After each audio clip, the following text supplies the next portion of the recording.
Reactive airway disease एक ऐसी condition है जिसमें एयरवेज यानी कि सांस की नलियां एलर्जन, इन्फेक्शन या इरिटेंट से सेंसिटिव हो जाती हैं, जिससे वीजिंग, शॉर्टनेस ऑफ ब्रेथ या कफ होता है।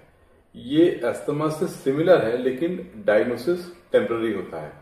वायलेंट कफ वो सीवियर खांसी है जो सडनली या रिपीटेडली होती है, गले में इरिटेशन या ब्रेथलेसनेस के साथ। ईएनटी एंगल से यह थ्रोट इन्फेक्शन, साइनस ड्रेनेज या एलर्जी से लिंक हो सकती है। सिम्टम्स हैं वीजिंग, चेस्ट टाइटनेस या परसिस्टेंट कफ। बच्चों और एडल्ट दोनों में कॉमन है, लेकिन दोस्तों यह परेशानी तो है लेकिन ट्रीटेबल है।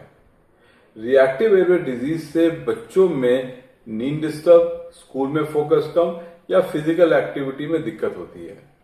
वायलेंट कफ से थ्रोट पेन, वॉइस होर्सनेस या वॉमिटिंग बच्चों में हो सकती है।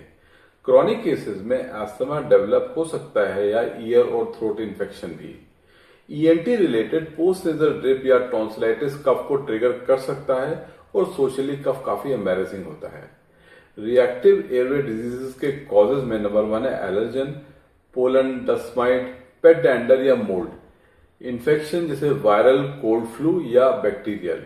एनवायरमेंटल जैसे smoke, pollution, cold air. ENT related post nasal drip example sinusitis, rhinitis या एसिड रिफ्लक्स। वायलेंट कफ के कॉजेज हैं infection, whooping cough, pertussis, tonsillitis, laryngitis. Allergies, post nasal drip से थ्रोट इरिटेट करता है। फॉरेन बॉडी, बच्चों में छोटी सी चीज सांस के रास्ते के अंदर जा सकती है।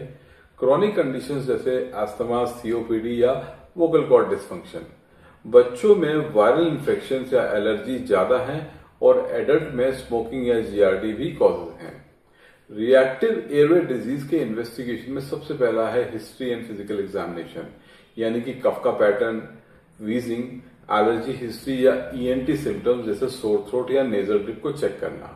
Spirometry, lung function test, airway obstruction देखा जाता है।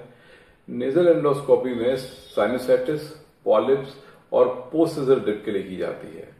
चेस्ट एक्सरे या सीटी निमोनिया या फॉरेन बॉडी को रूल आउट करने के लिए। Allergy testing, skin prick allergy testing या blood allergy IgE testing allergen confirm करने के लिए। Throat swab for bacterial infections like pertussis, सेप्ट थ्रोट उसके लिए। और पीएच मॉनिटरिंग जीईआरडी सस्पेक्टेड हो तो। रिएक्टिव एयरवे डिजीज के ट्रीटमेंट में नंबर 1 है इनहेलर्स, यानी कि ब्रोंकोडायलेटर एल्ब्यूट्रॉल एयरवे खोलते हैं और स्टेरॉइड यानी कि ब्यूटेसोनाइड इनहेलर इन्फ्लेमेशन को कम करते हैं। एंटीहिस्टामिन जैसे सिट्राजीन एलर्जी के लिए। ईएनटी स्पेसिफिक ट्रीटमेंट जैसे नेजल स्टेरॉइड, फ्लूटिकासोन या saline nasal rinse post nasal drip के लिए। और violent cough is manage by cough suppressant like dextromethorphan on doctor's advice only, specially when the night cough is very severe. Antibiotics, amoxicillin for bacterial infection like pertussis and tonsillitis.